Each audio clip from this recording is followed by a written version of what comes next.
네, 안녕하세요. 네오젠 과학학원에서 화학 비반을 담당하고 있는 박세진 강사입니다. 네, 지금부터 풍동고등학교 2024학년도 2학기 중간고사 화학원 내신 분석 리포트 시작해 보도록 하겠습니다. 네, 그래서 우선 풍동고등학교의 시험 범위 자체는 3단원 전체 범위였습니다. 그래서 타 학교들과는 크게 다르지 않은 시험 범위를 가지고 있었고요. 제가 생각했을 때 시험 난이도는 특별히 많이 어렵지 않았습니다. 저는 이제 개인적으로 좀 굉장히 쉬운 시험이었다 이렇게 생각을 드리고 있고요. 그 다음에 시험 난이도 같은 자체도 3단원 자체가 워낙에 이제 쉬운 단원이다 보니까요. 문제들을 좀 살펴봤을 때 일단은 기출문제에서 내신을 하셨는데 응용을 많이 하지는 않으셨어요. 그리고 이제 풍동고 학교 프린트에서 이제 나왔던 문제들이 많이 겹쳐있기 때문에 아마 학생들 입장에서는 체감 난이도가 그렇게 높지는 않았을 것이다. 이렇게 말씀을 드릴 수 있는데요. 등급 컷을 보게 되면 이제 1등급이 91점입니다. 그래서 이게 좀 의외였습니다. 그래서 제가 생각할 때는 학생들이 조금은 이제 공부량이 조금 부족하지 않았나. 그렇게 전체적으로 좀 생각을 할 수 있고요. 아무래도 이제 3단원이 쉽다 보니까 좀 방심해서 이런 등급 컷이 나오지 않았을까 그런 생각을 좀 하게 됩니다. 그래서 2등급 같은 경우에는 87점, 3등급 같은 경우에는 82점이라서요. 이 정도의 등급 컷이면 3단원 치고는 굉장히 좀 낮게 나온 편이에요. 다른 학교들 같은 경우에는 이제 워낙에 이제 1등급 컷이 90점대 후반 혹은 이제 100점인 학교들이 좀 대부분이기 때문에 풍동고등학교 학생들이 조금은 그래도 공부를 더 하면은 좋겠다 이런 생각이 좀 드는 등급 컷이 되겠습니다. 시험 자체는 다시 한번 말씀드리지만 어려운 시험은 아니었습니다. 타 학교에 비해서. 그래서 제가 밑에 보시면 이제 핵심 문항이라고 적어드린 문항이 있는데요. 두 문제 정도를 꼽았습니다. 그래서 이 문제들은 이제 원래는 의도 자체가 많이 어려웠던 문제들의 의도를 좀 파악해보자 이런 유형인데 시험 자체가 워낙에 쉬웠다 보니까 그냥 조금 다른 문제들에 비해서 시간이 조금 더 걸릴 수 있을 법한 문제들을 뽑아놨다 이렇게 생각을 해주시면 될 것 같아요. 그래서 이제 제가 8번 같은 경우에는 이 문제가 조금 독특했던 게 완전히 이제 3단원에 대한 내용이 아닙니다.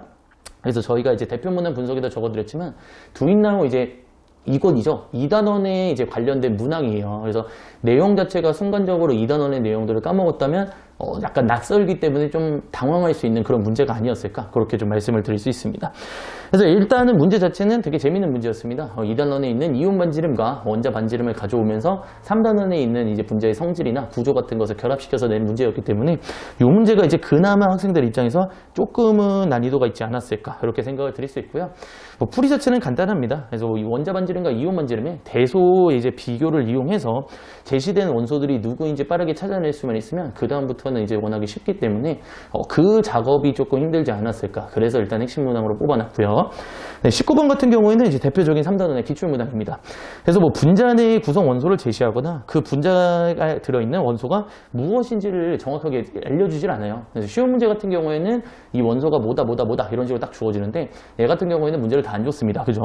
그래서 이제 분자의 공유전자쌍과 그 다음에 이제 옥텟 규칙을 만족하는 이주기 원소라는 조건을 통해서 빠르게 될 수 있는 분자들을 나열을 해놓고 그 분자들이랑 같이 매치를 시키면은 좀 편하게 풀 수 있지 않는 문제였을까 이렇게 생각이 듭니다. 다만 이제 그 과정이 매끄럽지 않다면 아무래도 시간 소요가 조금은 좀 클 수밖에 없던 문제라고 생각을 해요. 그래서 요 두 문제를 이제 좀 제외를 하고 나면 나머지 문제들 같은 경우에는 굉장히 무난했기 때문에 딱히 많이 어려운 문제들이 아니었어서 제가 이제 핵심 문항으로 잡아드리진 않았습니다. 네, 그래서 사실 3단원은 아까 말씀드린 것처럼 이제 3단원 자체가 워낙에 쉬워서 딱히 많이 말씀을 드릴 건 없어요. 그래서 시험 대비를 하는 데 있어서는 누가 더 이제 꼼꼼하게 개념을 마무리 짓느냐 이런 싸움이 된다고 생각을 해주시면 되고요. 좀 이제 대강 외우는 것보다는 학교에서 이제 조금이라도 조금 더 자세하게 얘기해 주신 부분은 수업 시간에 이제 놓치지 않고 그 부분에 대해서 좀 잘 정돈해서 이제 마무리를 짓는 것이 가장 효율적인 대비 방법이라고 생각을 합니다.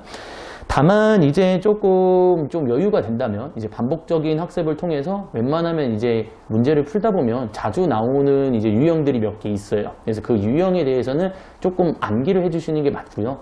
그리고 이제 분자들에 대한 특징들을 주로 물어보는데 자주 나오는 분자들 같은 경우에는 그 분자에 대한 정보에 대한 여러 가지 숫자들이 있습니다. 비공유전자쌍과 공유전자쌍의 비율이라든지 이런 특정한 경우 케이스 같은 경우에는 그냥 외워버리시는 게 맞습니다. 그래서 이제 처음부터 아예 이 숫자를 다 외우려고 그러면 완전히 그냥 암기가 돼버리거든요.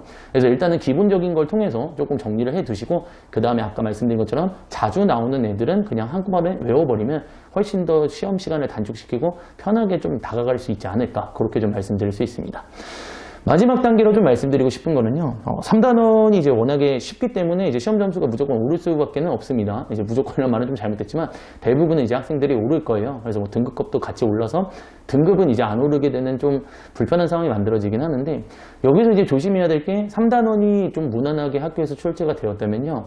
4단원 2학기 기말고사 얘기하는 거죠. 4단원 부분은 무조건 이제 좀 어렵게 낼 것 같아요. 이게 좀 어렵게 낼 가능성이 좀 농후합니다. 왜냐면 이제 3단원 부분에서 등급을 이제 완벽하게 가르지 못하셨기 때문에 아무래도 4단원에 있는 문제들을 통해서 가를 수밖에 없습니다. 그리고 이제 4단원 내용 자체가 1단원과 거의 성격이 비슷하죠. 계산을 요구하는 문제들이 좀 많이 나오기 때문에 그 부분에 대해서 좀 마음가짐을 하는 게 저는 맞다라고 생각이 들어요. 그래서 일단 3단원에서는 쉬웠던 만큼 방심하지 말고 4단원에 대해서 조금 더 잘 대비해야겠구나라는 마음가짐으로 다음 시험을 준비하는 것이 훨씬 더 편하지 않을까 그렇게 생각을 하고 있습니다. 네, 제가 그래서 준비한 내신 분석 리포트는 여기까지고요. 끝까지 들어주시느라 고생 많으셨고 정말 감사합니다.